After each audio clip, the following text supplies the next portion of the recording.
بلوچی زبان کے سب سے بڑے شاعر سمجھے کیا جاتے ہم ہیں، ابھی جو وہ ہے یہ کر رہے ہیں. وہ رومانیت عشق ہمارا وطن ہونا چاہیے، کیونکہ جو معروض ہے ہمارا وہ بہت جو ہے ناگفت بے ہے اس وقت. تو یہ مکالمہ ہے، تو آنولا اشتو شتے ماڑیا میر چاکرے، تم آنول کو میر چاکر کے گھر میں چھوڑ کے چلے گئے. ماں آنولے ملکہ نہ دوں جوریں بداں دل ماں نگیں، لیکن ہم آنول کا وطن اس کے ملک کو دینے پہ راضی نہیں ہیں. کسی بھی جو مطلق العنان ہے بادشاہ، چاہے کسی بھی وقت کا ہو، جھکنے کو تیار نہیں. جھکنے کو. یہ سائیکی ہے. میں آپ کو 75 سال آپ کہہ رہے ہیں تو یہ 40s لیٹ 40s 50s کی سائیکی ہے، جو ہوتے ہوتے عطاشاد، آپ ظہور شاہ ہاشمی اور ٹل ڈیٹ آپ آئیں گے تو مبارک قاضی تک وہ کہتے ہیں کہ ملک بلوچانی پا ہلو ہالوا نرو مشکتی الوائے نہیں رندانی دیار. یہ بلوچوں کی جگہ ہے، جو سرزمین ہے، یہ ایسے یوں نہیں جائے گی. یہ مشکت کا کوئی حلوہ نہیں، ایک سوغات ہے مشکتی حلوہ، جو بلوچوں میں پرانے زمانے میں ہم کیونکہ گوادر پسنی کے لوگ ہیں تو گوادر پسنی میں یہ سوغات ہے، وہ حلوہ نہیں ہے. یہ ویسے گوادر میں بھی مسکتی حلوہ بہت عمدہ بنتا ہے. جی سر، وہ گوادری حلوہ ہے. وہ گوادری حلوہ ہے، وہ مختلف ہے. اچھا، تو یہ میں آپ کو سائیکی بتا رہا ہوں شاعروں کی. اور آپ ان دونوں کے درمیان مبارک قاضی اور اپنا گلخان نصیر کے درمیان جتنے بھی بڑے شعراء گزرے ہیں، وہ اپنا مزاحمتی شاعری ان کا جو ہے وہ رہا ہے مبارک قاضی تک ٹل ڈیٹ. اب جو نوجوان آ رہے ہیں وہ. اچھا، اس میں نثر کی کیا صورتحال ہے؟ نثر کی صورتحال بھی کچھ ایسی رہی، لیکن نثر میں کیونکہ تاریخ پہ بہت لکھا گیا، ثقافت پہ بہت لکھا گیا. گلخان نصیر نے خود بھی لکھا ہے. فکشن کم ہے لیکن اب زیادہ ہو گیا ہے پہلے کی نسبت. اب لوگ لکھ رہے ہیں. لوگ. لیکن اب یہ ہے کہ اسپیس بہت کم رہ گیا. پہلے لوگ کہہ سکتے تھے، اب بہت کم رہ گیا. اب حالات بہت زیادہ مطلب پابندیاں بہت زیادہ ہو گئی ہیں. اگر میں آپ کی طرف آؤں کلثوم، تو جو آپ نے چونکہ اشارہ شروع میں کیا اور آپ نے کہا کہ سماجی طور پر خواتین کے لیے دوہرا مسئلہ ہے. مجھے یاد ہے کہ میں نے نعیمہ احمد مہجور صاحب سے گفتگو بھی کی، اور نعیمہ احمد مہجور صاحبہ نے ایک ناول بھی لکھا ہے، بلکہ 2 ناول ہیں، ایک انگریزی میں ایک اردو میں. ان کا تعلق کشمیر سے ہے، اور ان کے ناولوں کی بھی جو بنیادی کنسرن ہے وہ یہی کہ خواتین پہ دوہرا جبر ہے. یعنی ایک کشمیر کی جو حریت کی جدوجہد ہے، آزادی کی، ایک وہ، اور ایک دوسرا ان پر سماجی جبر خاتون ہونے کا. اور پھر انہوں نے مجھے ایک ایسے گاؤں کے بارے میں بتایا جس میں کوئی مرد نہیں ہے، اور وہ سب خواتین، لوگوں کے علم میں ہے کہ وہ مرد واپس نہیں آئیں گے اب، مگر وہ سب انتظار میں بیٹھی ہوئی ہیں برسا برس سے. تو بلوچ خواتین کا جو المیہ ہے وہ بیان کریں.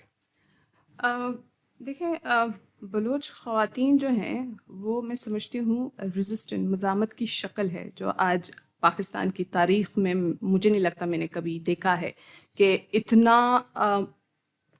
آپ کہیں کہ پرسسٹنٹ اور اتنی سیاسی شعور یافتہ. دیکھیں، یہ جو اسٹرگل ہے یہ آپ کو کسی نہ کسی جو ہے وہ اسٹیج تک پہنچاتی ہے، اور وہ اسٹیج جو لاسٹ ہے وہ اتنا خطرناک سیاسی شعور آپ رکھتے ہو کہ آپ ایک الگ انسان یا ایک الگ آئیڈینٹی رکھنا شروع کر دیتے ہو in front of whole world. جو اس وقت اگر میں اگزامپل دوں سمی دین محمد کی میں دوں گی، اور میں ان کو بہت انسپائر کرتی ہوں. ان کی جو ایک اسٹرگل رہی ہے پچھلے 13 سالوں سے اپنے فادر کی بازیابی کے لیے، وہ آپ اس کو مذمت بھی کریں، اور آپ اس بچی کو اگر آپ دیکھیں میری عمر کی ہوگی، لیکن وہ جو کر رہی ہے میں سمجھتی ہوں کہ اس کو میں سلام پیش کرتی ہوں. جب اس کے بعد اگر ہم باقی فیمیلز کی بات کرتے ہیں تو دیکھیں یہاں پر میجورٹی ایسے خواتین کی ہے جن کو یہ نہیں پتہ ان کے گھر کے جو مرد ہیں یا گھر کے جو میل ممبرز ہیں وہ کسی تحریک کا حصہ ہیں. مطلب یہ وہ خواتین ہیں جو گھروں میں رہتی ہیں، ان کو باہر تحریکوں سے کوئی جو ہے وہ واسطہ نہیں ہے، ان کو سیاست سے کوئی واسطہ نہیں ہے. لیکن جب سیاسی جبر آتا ہے وہ مرد کو لپیٹ میں لیتا ہے، پھر اس کے بعد وہ فیمیل کو بھی لیتا ہے. جب وہ خاتون مجبور ہو کے گھر سے نکلتی ہے تو سماج جو ہے وہ تانا دینا شروع کر دیتی ہے کہ آپ گھر بیٹھیں، آ جائیں گے. ٹھیک ہے، یہ آپ میلب سمی انہوں نے شروع میں، اور بہت سی ایسی خواتین ہیں جب وہ گھر سے نکلی اپنے پیاروں کی بازیابی کے لیے تو سب سے پہلے انہوں نے ہی، مطلب آپ کی سماج نے، آپ کے ارد گرد، آپ کے نیبرہڈ، وہ آپ کو بتاتی کہ آپ گھر بیٹھیں. آپ پہ جو جبر ہے، آپ پہ جو ظلم ہے، آپ اس کو برداشت کریں اور گھر بیٹھے انتظار کریں کہ ان کی بازیابی ہو. اب ان میں سے ہزاروں خواتین ہیں, ہزاروں خواتین میں سے 100 خواتینوں نے جو ہے وہ ہمت کی, وہ گھر سے باہر نکلے. ٹھیک ہے, 900 ابھی تک گھر میں بیٹھے ہیں. میں ایک آپ کو سینیریو بتا رہی ہوں کہ کس طرح کا سچویشن ہے. ٹھیک ہے, اب یہ ہے, اب وہ جو 900 خواتین ہیں, اگر میں بات کروں پسنی کی, اگر میں بات کروں گوادر کی, تربت کی میں بات کرتی ہوں, آپ جائیں 80 سال کی جو خواتین ہیں ان سے آپ سیاسی گفتگو کر لیں, آپ حیران ہو جائیں گے. کیونکہ وہ جو دورانیہ انتظار کا تھا, انہوں نے پڑھنا شروع کیا, انہوں نے دیکھنا شروع کیا, انہوں نے سوال کرنا شروع کیا. اس کے بعد وہ خواتین کے ساتھ آپ ڈبیٹ نہیں کر سکتے ہو وین یو ٹاک اباؤٹ کہ ریاست جو ہے وہ جو کر رہی ہے ٹھیک کر رہی ہے, یا بلوچوں کے ساتھ جو ہو رہا ہے یا غلط ہو رہا ہے, وہ آپ کو کلیئر لائن ڈرا کر کے بتائیں گی. تو میں سمجھتی ہوں جو اوور آل سینیریو ہے وہ سیاسی حوالے سے یہ ہے. اب سماج نے کیا کیا ہے کہ کیونکہ بلوچستان ایک اگر جیوگرافیکل اس کی بات کریں تو اسکیٹرڈ ایریا ہے, ریموٹ ہے, دور دراز علاقے ہیں, ایک علاقہ ادھر ہے تو ایک اس سے کافی دور ہے. تو اس صورتحال میں کہ وہاں پر کوئی ایکسیس نہیں ہے, تعلیم نہیں ہے, ایجوکیشن نہیں ہے, تو یہ کیا ہوا کہ فیمیلز جو ہیں وہ آپ کہیں کہ نظر سے اوجھل ہو گئے, وہ سائڈ ہو گئے. ٹھیک ہے, تعلیم نہیں ہے. اب وہ خواتین جو ہیں وہ بالکل آپ کہیں کہ ایلینیشن میں جا چکے سماج کی طرف سے, ان میں شعور نہیں آیا, ان میں ایجوکیشن نہیں آئی. تو یہ ایک سائڈ ہے جس کی وجہ سے خواتین جو ہے وہ اپنے حقوق کو لے کے جو ہے ابھی تک اویئر نہیں ہے کہ اچھا ٹھیک ہے ریاست ایکسپلائٹیشن کر رہی ہے, ہمارے گھر کے یا ہمارے جو مرد ہیں یا ہماری سماج ہے وہ خواتین پہ کیا ایکسپلائٹیشن کر رہی ہے. اس کی ایگزامپل اگر میں دوں گی کہ فار ایگزامپل اگر مسنگ پرسن کا ایشو ہو یا گمشدہ افراد کا جو مسئلہ ہے, یا کوئی اور بلوچستان کی سیاست سے ریلیٹڈ عورت پر ایشو ہو, تو وہ بہت ایک آپ سمجھتے ہیں کہ ہائی لائٹڈ ایشو ہے. کیوں؟ اس پہ بھی میں ضرور بات کروں گی کہ اس وقت جو اس کے بعد میں بات کروں گی کہ ابھی جو بلوچستان میں جو تحریک ہے اس کے پاس ایڈوانٹیجز کیا ہیں, پوسٹ اور پری ایڈوانٹیجز ہیں. ٹھیک ہے, میں اس پہ ضرور بات کروں گی. تو اس کی میں بات کر رہی تھی کہ جو خواتین ہیں بلوچستان کی, جو آپ خواتین کی بات کر رہی ہیں, ہاں جی, کہ جو ان کی ایک جدوجہد میں آپ نے جو کہا, جو میں سمجھا ہوں بات آپ کی, وہ بات میں یہ سمجھا ہوں کہ معاشی پسماندگی, سماجی پسماندگی اپنی جگہ, مگر سیاسی طور پر کسی طرح سے بھی بلوچ خاتون پسماندہ نہیں ہے. بالکل. تو یہ ایک بہت بڑا گیپ ہے. اس کی ایگزامپل جیسے میں کہہ رہی تھی کہ میں کوٹ کر لوں کہ باقی تحریکوں میں, باقی مسائل میں ہم بہت اچھے سے اس کو سوشل میڈیا پہ رکھتے ہیں. ایز اے بلوچ کے پاس ایک ٹول ہے اس وقت سوشل میڈیا, لیکن جب گھریلو جبر ہو عورت پہ یا سماج کی طرف سے جبر ہو تو وہ ہائی لائٹڈ نہیں ہے. ٹھیک ہے, اس پہ ہم بات نہیں کرتے کیونکہ وہ ہم سمجھتے ہیں کہ وہ ایک کلچر کا حصہ ہے, وہ ایک سماج کا حصہ ہے, وہ ایک گھر کا حصہ ہے. اس کی ایگزامپل شاہینہ شاہین ایک بہت بڑی جو ہے آرٹسٹ تھی ہماری, تربت سے ان کا تعلق تھا, وہ لکھتی تھیں عورتوں کے حقوق کے بارے میں. جب ان پر جو ہے ان کے مطلب ہسبینڈ نے ان کو قتل کیا آنر کلنگ پہ, تو ہم نے بہت سے ہم میں سے لوگ تھے جو پیچھے ہوئے.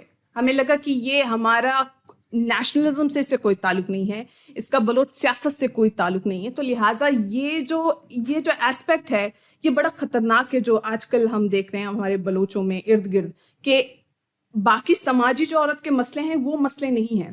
اگر آپ اس کو کنیکٹ کر رہے ہیں پالیٹکس سے, نیشنلزم سے, تو وہ عورت کا مسئلہ ہے. یہ جو ایک ڈبل آپ کہیں کہ اسٹینڈرڈ ہے ود ان ریجن, یہ بڑی خطرناک شکل اس کی آج کل جو ہے آپ کو دیکھنے میں یہ بالکل اسی دوہرے جبر کی بات ہے جس کا میں نے حوالہ دیا آپ کو. نہیں, کہ ایک جبر اتنا زیادہ ہے کہ دوسرا جبر ہی نہیں لگ رہا, تو ان کو لگ رہا ہے کہ بس وہی جبر ہے. ٹھیک ہے جی, تو یہ ایک میں سمجھتی ہوں اس کو پیچھے دھکیلنے کے لیے, اس پر قابو پانے کے لیے, یا ظاہر ہے کہ راتوں رات تو کوئی صورتحال نہیں تبدیل ہوتی, آپ بھی تاریخ کی طالب علم ہیں, ہم بھی ہیں, تو اس میں وقت لگتا ہے. تو اس کے لیے خواتین کی تحریک بلوچستان میں کیا کر رہی ہے؟ دیکھیں اس وقت جو ہے میں سمجھتی ہوں کہ اس وقت جو لیڈ کر رہی ہیں بلوچستان میں جو تحریک ہے اس کو عورتیں کر رہی ہیں, اور یہ وہ عورتیں ہیں جو آپ کہیں کہ کہیں نہ کہیں ریاستی جبر کا شکار ہوئے ہیں, کہیں نہ کہیں انہوں نے اپنے پیارے کھوئے ہیں, کہیں نہ کہیں انہوں نے وہ تمام جو آپ کہیں کہ ریپریشن ہے, سپریشن آپ کہیں, وہ دیکھا ہے. تو میں نے جیسے پہلے کہا کہ یہ جو خواتین ہیں جتنا سیاسی شعور رکھتی ہیں کیونکہ اس جبر کا شکار رہے, وہ جبر کیوں ملا اس کی تلاش میں وہ شعور لیتے گئے, اور اس کی شکل آج یہ ہے کہ آج کی آپ کی بلوچستان میں جو تاریخ ہے جو وہ رقم کرنے جا رہے ہیں, تحریکیں چلا رہے ہیں, ان کی اپنی جو ہے. آپ کو امید نظر آتی ہے؟ بالکل بالکل. اچھا مجھے ایک اور بتائیں سوال, اس سے پہلے کہ میں عمران ثاقب صاحب کی طرف دوبارہ جاؤں اور ان سے اس سے ملتے جلتے سوال پوچھوں اور ان کی اس ذمہ داری کا احساس دلاؤں جو بحیثیت ایک مرد کے یا ایک بلوچ مرد کے ان پر عائد ہوتی ہے, مجھ پر عائد ہوتی ہے, ہم جیسے تمام لوگوں پر عائد ہوتی ہے. اس سے پہلے آپ سے میرا سوال یہ کہ بلوچستان میں ایک اور جو جبر کی صورتحال ہم دیکھتے ہیں وہ ریاستی سے زیادہ فرقہ وارانہ اور نسلی جبر ہے, اور وہ ہزارہ کمیونٹی پہ ہے, ہزارہ جماعت کے لوگوں پہ ہے. کیا کوئی رابطہ ہے بلوچ خواتین کا جو سرگرم ہیں اپنے حقوق کے لیے ہزارہ کی خواتین سے, چونکہ ان میں سے بھی بہت سی خواتین پچھلے عرصے میں منظر عام پر آئی ہیں, جلیلہ حیدر ہیں, دیگر بھی ہیں, فاطمہ عاطف ہیں ہمارے ہاں جو اسلام آباد میں مقیم ہیں, لیکن تو کوئی رابطہ آپس میں ان تحریکوں کا ہے؟ چونکہ ماضی میں ہم نے دیکھا یہ ہے کہ جب تک تحریکیں, حقوق کی تحریکیں آپس میں جڑتی نہیں ہیں اس وقت تک کامیابیاں ذرا مشکل سے ملتی ہیں. دیکھیں اس وقت اگر میں بات کروں ہزارہ کمیونٹی ہو یا کوئی اور کمیونٹی ہو جو مائنورٹی میں آتا ہے یا مظلوم قوموں میں آتا ہے, ان کا ہم سے تعلق ضرور ہے. البتہ جو ہماری تحریکیں ہیں, جو ہماری خواہشات ہیں, اسپائریشنز ہیں اپنے اسٹرگل کو لے کے, وہ الگ الگ ہیں, لیکن یہ تمام یکجا ہیں. یہ کہیں نہ کہیں کنیکٹ کرتے ہیں, کیونکہ میں دوبارہ کہوں گی یہ تمام مظلوم قومیں ہیں. تو مظلوم ایک قوم کا جو ہے دوسرے سے ایک بہت بڑا رشتہ ہوتا ہے. عمران ثاقب صاحب یہ بہت اہم باتیں کی ہیں اور بہت میں سمجھتا ہوں کہ میری معلومات میں بہت اضافہ کیا ہے کلثوم بلوچ صاحبہ نے. آپ بتائیے کہ آپ اسے کیسے دیکھتے ہیں, کیونکہ یہ جو دوہرا جبر ہے خواتین پر, کیونکہ اس کے بعد پھر ہم نے اس پہ کافی بات کر لی, میں آپ سے اگلا سوال بھی کروں گا, لیکن اس پہ مختصراً بتائیے. جی بالکل, یہ بات سچ ہے, خواتین پہ جبر تو ہے, اس ملک میں پورے جبر ہے. بلوچستان کے جبر کی بات کر رہے ہیں, وہ بھی بالکل اسی ملک کے جبر سے منسلک ہے. لیکن انہوں نے اپنی بات کرتے ہوئے یہ بھی کہا کہ اس جبر سے دوسرا جبر اتنا بڑا ہے کہ جبر نظر ہی نہیں آ رہا. یہ بھی تو ایک بات ہے نا, کچھ دوسرا بڑا جبر ہے وہ پورا کا پورا بلوچ کا ایک المیہ ہے. اور خواتین بلوچ سے جدا تو نہیں ہے نا, خواتین ایک الگ مخلوق تو نہیں, وہ گھر کا سارا جو مین نظام ہے وہ خواتین کے ہاتھ میں, وہ سفر وہ کرتی ہے جب اس کے کنبے کا جو بڑا چلا جاتا ہے. تو اسی پہ مجھ سے لوگوں نے کہا عورتوں کے عالمی دن پہ آپ نظم نہیں لکھیں گے. میں نے لکھا تو ہے, آج عورتوں کا عالمی دن ہے, ہر طرف گونج ہے کہ عورتوں کو آزاد ہونا چاہیے, میں اس کے حق میں ہوں, مگر ہماری مائیں بہنیں بچیاں تو سالوں سے سڑکوں پہ دربدر ہیں, کچھ بچیاں تو فٹ پاتھوں پہ بڑی ہو گئیں, پلے کارڈ لیے پریشان بیٹھی ہیں, یہ سب چیخ رہی ہیں کہ ہمارے باپ بھائیوں اور بیٹوں کو آزاد کرو. اے کاش ان کی مانگ پوری ہو جائے تو یہ بھی عورتوں کا عالمی دن منا پائیں, اپنی آزادی کا نعرہ لگا پائیں. عمران یہ بہت ہی عمدہ نظم ہے آپ کی, اور مجھے اس بات کا علم ہے کہ آپ ان سب چیزوں کی طرف بہت حساس ہیں, مگر میرا خیال ہے کہ جتنی پاکستان میں یا دنیا بھر میں جو قومی تحریکیں چلتی ہیں, سیاسی حقوق کی آزادی کی تحریکیں چلتی ہیں, معاشی حقوق کے لیے, نسلی امتیاز کے لیے, اس میں خواتین بہرحال ذرا پس منظر میں چلی جاتی ہیں. تو میرا خیال ہے ان دونوں باتوں کو پیرلل لینا چاہیے, لیکن اس میں یہ بات ہے کہ ایک بڑا جبر موجود ہے, اسے تسلیم کیا جانا چاہیے. آپ سے اگلا سوال میں یہ کروں گا, اور یہ سوال میرا ہے جو ایک ہمارے ہاں بلوچستان میں 8 زبانیں بولی جاتی ہیں, آپ براہوی ادب سے بھی واقف ہیں, آپ کا دیگر اردو کے تو خیر آپ بہت ہی ایک شاعر ہیں طے شدہ, لیکن جو بلوچستان میں ایک جو بلوچ پشتون معاملہ رہا ہے, اور جیسے تقسیم کیا گیا بلوچستان کو کلونیل ایک پروجیکٹ کے تحت, وہ برٹش بلوچستان بنا, جیسے آپ نے فرمایا تھا ابتدا میں کہ 1948 میں قلات اسٹیٹ شامل ہوئی جو کہ ایک بلوچ اسٹیٹ تھی, لیکن برٹش بلوچستان جسے کہتے تھے اس میں دلچسپ بات یہ کہ اکثریت بلوچوں کی نہیں تھی. یعنی وہ بلوچستان کے, موجودہ بلوچستان کے جو صوبہ بنا 1970 میں, وہ حصے تھے جس میں پشتون بہت بڑی تعداد میں تھے. تو یہ اس کی کیا ڈائنامک تھی, اور اس مسئلے کو آپ کیسے دیکھتے ہیں؟ یہ دیکھیے, آپ نے کہا برٹش بلوچستان کی بات کی, وہ تقسیم کی بات کی, یا پشتون بلوچ جو ایک کنفلکٹ کو اجاگر کرنے کی بات کی, یہ سارا ڈیوائڈ اینڈ رول کا شاخسانہ ہے جو اس سے پہلے ہوا ہے. کلات اسٹیٹ الگ کیا تو برٹش بلوچستان الگ کیا, اس سے آپ سب واقف ہیں. لیکن آپ پوسٹ پارٹیشن آئیں گے تو آپ ابھی جو پختون اور بلوچ کنفلکٹ کی بات کریں گے، وہ اب اچھی خاصا وہ سمجھ چکے ہیں. جو بلوچ سیاست، وہ مسئلہ حل ہو گیا. وہ بلوچ سیاستدان یا پختون سیاستدان وہ سمجھ چکے ہیں کہ یہ ہمارا مسئلہ نہیں ہے، کنفلکٹ ہمارا مسئلہ نہیں ہے. تمام قومیں یہ سمجھ چکی ہیں. ایون کراچی میں سندھی اور مہاجر جو کنفلکٹ کریٹ کیا گیا تھا وہ بھی سمجھ چکے ہیں کہ یہ ہمارا مسئلہ نہیں. مہاجر بلوچ کریٹ کیا گیا تھا وہ بھی لوگ جانتے ہیں. یہ ڈیوائڈ اینڈ رول کا شاخسانہ ہے جو ابھی تک چل رہا ہے. یہ تو آپ بڑی مثبت بات کر رہے ہیں. جی بالکل ایسا ہونا چاہیے. نہیں ایسا ہو، آپ تو یہ فرما رہے ہیں کہ ایسا ہو رہا ہے، لوگوں میں یہ شعور اجاگر ہو رہا ہے، لوگ سمجھ رہے ہیں. لیکن یہ کیا تو گیا ہے نا، اسی ریاست کے اندر کیا گیا ہے. کون سے پاور سینٹرز کی طرف سے کیا گیا ہے وہ ہم سب آپ جانتے ہیں. اچھا ایک میں ذرا آپ سے ایک پلینگ ڈیولز ایڈوکیٹ ایک ذرا مشکل سوال کروں. جی دیکھیے دنیا کی کون سی ریاست عمران ایسی ہے جو اپنے کسی بھی حصے کو آسانی سے علیحدہ ہونے دے؟ کوئی بھی ریاست نہیں. تو کیا کیا جانا چاہیے؟ لیکن آپ لوگوں کو جینے کا حق تو دیں. اب آزادی تو بہت دور کی بات ہے، الگ ہونا تو بہت دور کی بات ہے. آپ کنفلکٹ کیوں کریٹ کر رہے ہیں؟ آپ لوگوں سے جینے کا حق کیوں چھین رہے ہیں؟ آپ لوگوں کی آواز کیوں بند کر رہے ہیں؟ ہر مسئلہ کائنیٹک مینز سے جسے ہم کہتے ہیں. جی بالکل. آپ بلوچستان پہ ہم بات کر رہے ہیں نا، فوجی حل نہیں ہے. نہیں ہے سر. آپ بندوق سے کیوں ہر چیز کرنا چاہ رہے ہیں؟ آپ لوگوں کو اسپیس دیں، بولنے دیں. لیکن کلثوم ایک جو اب جیسے شری بلوچ کا واقعہ ہوا کراچی میں، اور آپ جامعہ کراچی سے آپ بھی تعلیم یافتہ ہیں، تعلق آپ کا پسنی سے ہے لیکن آپ نے پڑھا ہے یہاں، اور کراچی کا ایک تاریخی تعلق ہے بلوچستان کے ساتھ، اور خاص طور پہ جو یعنی بلوچ کراچی میں بلوچوں میں سب سے بڑا شہر ہے. تو یہ بتائیے کہ یہ اس کے جو اثرات مرتب ہوتے ہیں، جیسے چینی استاد، یہ بھی ایک مشکل سوال ہے. میں سمجھتا ہوں کہ جو لوگ تحریک سے وابستہ ہوتے ہیں ان کو اس طرح کے سوالوں کا سامنا کرنا پڑتا ہے. تو وہ ایک چینی زبان کی ایک 22-23 برس کی ایک اس لڑکی تھی جو یہاں چینی زبان پڑھانے آئی تھی. تو اس طرح کے جو واقعات ہوتے ہیں اور جو مسلح جدوجہد ہوتی ہے، تنظیمیں ہوتی ہیں، تو اس کا کیا حل ہے اور اسے کیسے دیکھے؟ اسے کوئی بھی سماج کیسے اس سے ڈیل کر سکتا ہے؟ دیکھیں میں نے پہلے بھی اس طرف اشارہ دینے کی کوشش کی کہ جو 1948 کے بعد اب جو اسٹرکچر ہے پولیٹیکل، یا آپ کہیں جو اپروچ ہے، ٹیکٹکس ہیں، میتھڈس ہیں، چینج ہوئے ہیں، تبدیل ہو گئے ہیں. اسپیشلی سیپریٹسٹ کی میں بات کروں گی، وہ جو آرگنائزیشنز ہیں آپ کے جو کام کر رہے ہیں.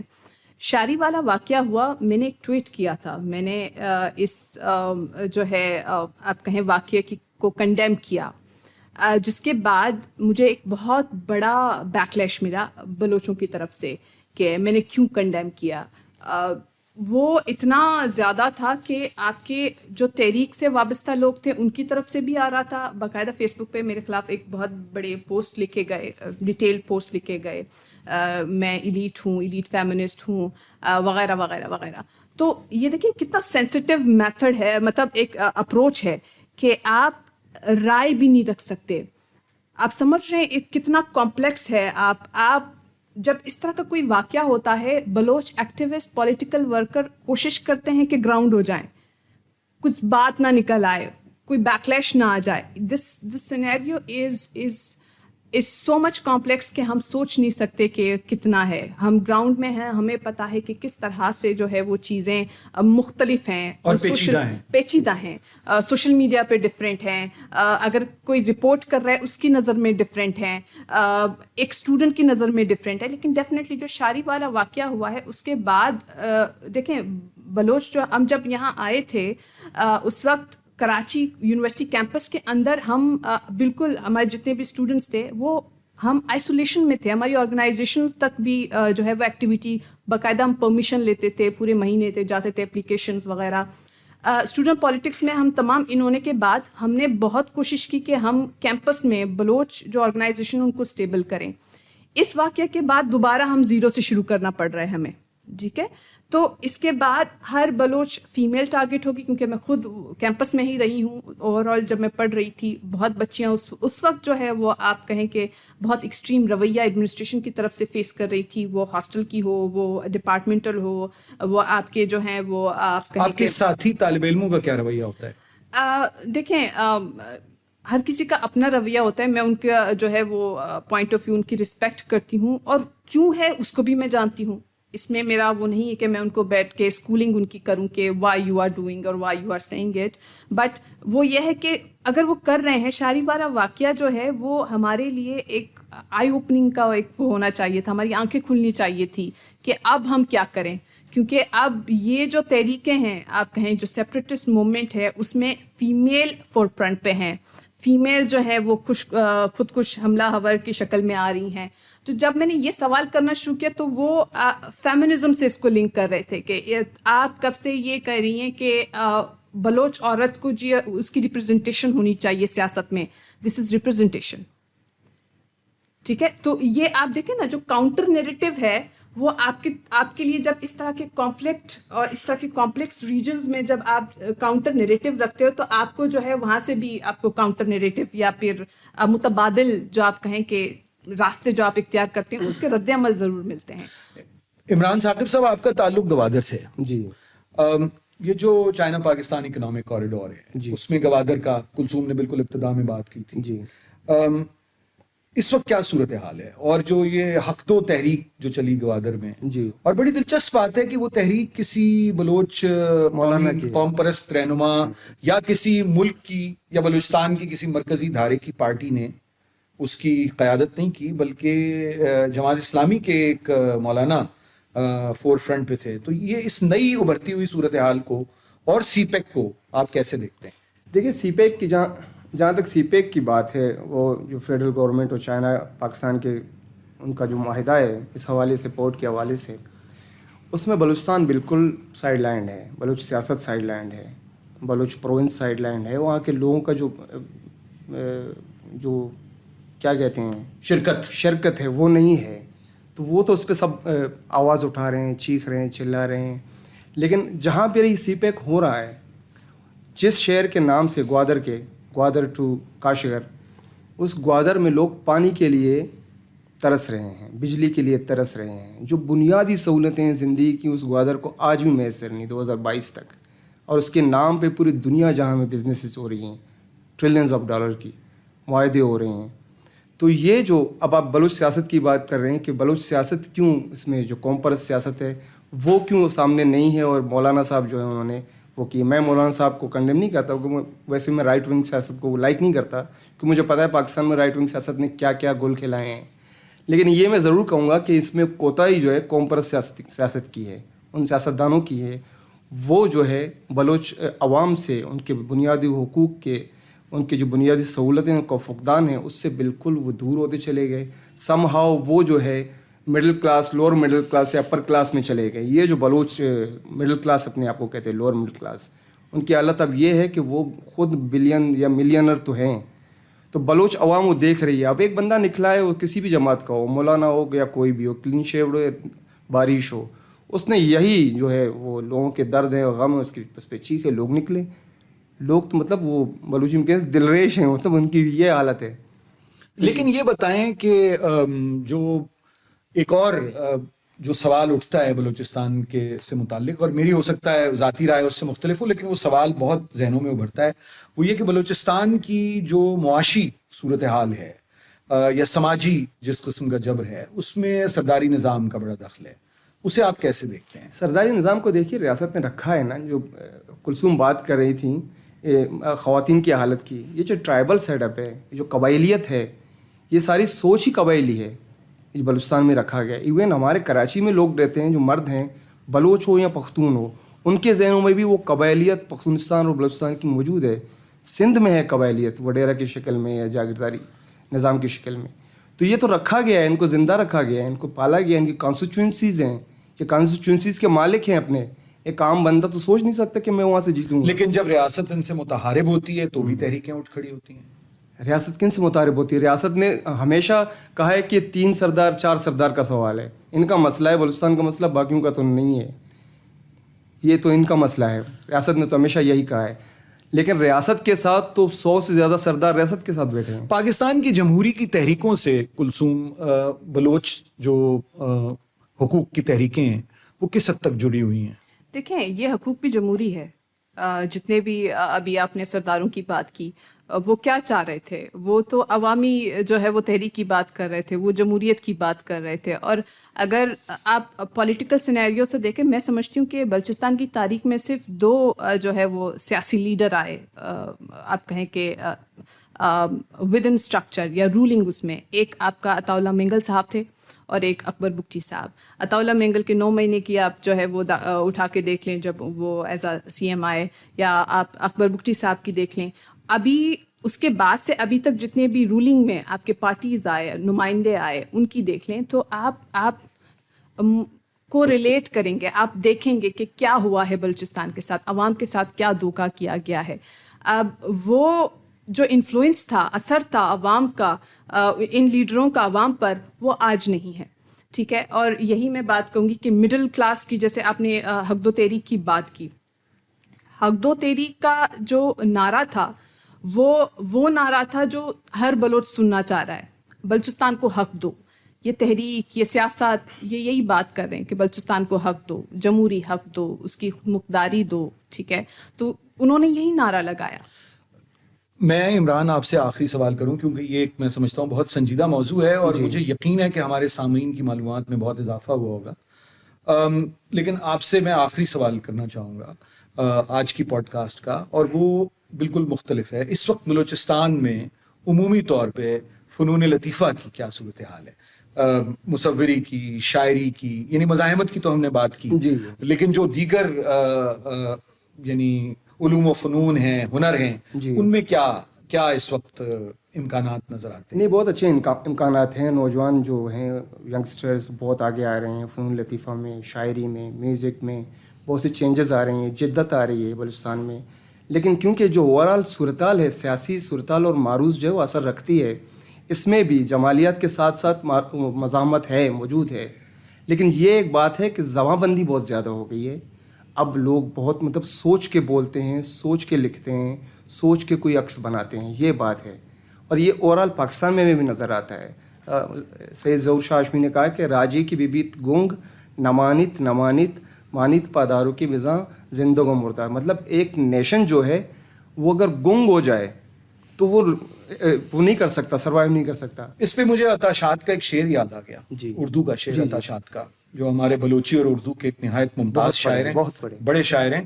ہم عطا وہ کشتگانے تنگی امکان ہیں، ہم عطا وہ کشتگانے تنگی امکان ہیں، جن کو کار ہست میں جاں کا ہنر بھی بار تھا. خواتین و حضرات، میں اپنے دونوں جو مہمان ہیں معزز، عمران ثاقب صاحب، کلثوم بلوچ صاحبہ، ان کا بہت ممنون ہوں. اور مجھے یقین ہے کہ یہ پوڈ کاسٹ، اس نے آپ کے ذہنوں میں سوال اٹھائے ہوں گے، اور بلوچستان کے مسئلے کو سمجھنا، جیسے پاکستان کے دیگر علاقوں کے اپنے مخصوص مسائل کو سمجھنا ہمارے لیے ضروری ہے. اور نہ صرف ان مسائل کو سمجھنا بلکہ ان کو حل کرنا، اور ایک صحت مند معاشرے کی تعمیر، اور ایک ایسا معاشرہ جس میں تمام بنیادی انسانی حقوق کی پاسداری کی جائے، وہ ضروری ہے. تو میں سمجھتا ہوں کہ آپ بھی سوچئے گا، میں بھی سوچتا ہوں، اور آپ دونوں کا پھر سے بہت شکریہ. اس پوڈ کاسٹ میں پیش کی جانے والی گفتگو شرکاء کی ذاتی رائے پر مبنی ہے. وائس آف امریکہ کا اس سے متفق ہونا ضروری نہیں. پاکستان کی آزادی کے 75 سال کے اس موقع پر VOA اردو آپ کے لیے ایسی کہانیاں اور گفتگو لا رہا ہے جن میں بات ہوگی پاکستان کے سیاسی، ثقافتی اور معاشرتی تنوع کے ہر پہلو پر. ہم پیش کریں گے مختلف نقطۂ نظر اور فکر انگیز خیالات. اس تاریخی موقع پر VOA اردو کی نشریات سنتے رہیے. اس خصوصی پوڈ کاسٹ کی اگلی قسط میں ہم بات کریں گے جموں و کشمیر اور گلگت بلتستان کے 75 سالوں پر.